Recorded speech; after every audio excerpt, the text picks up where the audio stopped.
Welcome back to Andy's Guides. In today's video, we are going to show you how to move mail to different folders in Gmail. Let's begin. Now, the first thing that you need to do is to log in using your credentials. If this is your first time on Gmail, I need you to click on the Create an Account option. And from here, just follow the on-screen instructions and you're good to go. Moving emails to different folders, or we call it labels here in Gmail, can greatly enhance your email management and productivity because labels or folders allows you to categorize emails by topic, project, or sender. This helps in quickly finding related emails. With emails sorted into specific labels, your inbox remains uncluttered, making it easier to focus on important messages.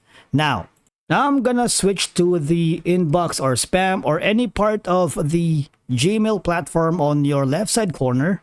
Okay, for example, I wanted to move this mail from Tom to a specific folder or label. All right, all we're gonna do is click all the Toms here, and you see this ellipsis icon or the more option. I want you to click on it and click on the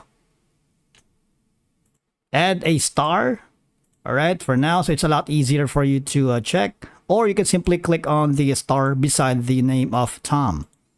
All right, so it's a lot easier for you to look at. After that, all I'm gonna do is go to the labels and create another label, which we're going to name as Tom. Emails from Tom, or maybe simply Tom.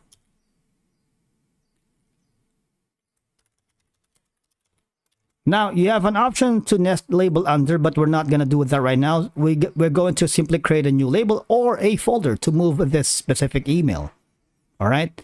But the thing is, it's still under the spam folder. And for you to be able to remove this entirely, you might want to click on this option that says move to. All right. And of course, click on the manage labels. And this is where you can basically move the mail to a different folder or specific to organize. And of course, emails are properly labeled. Archive messages are more manageable and retrievable. For example, in personal projects, labels can track emails related to the communication and collaboration. You know, you can put in like labels to do or follow up. That could help you prioritize and manage actionable items more efficiently. Thank you so much for watching. We will see you again in the next video.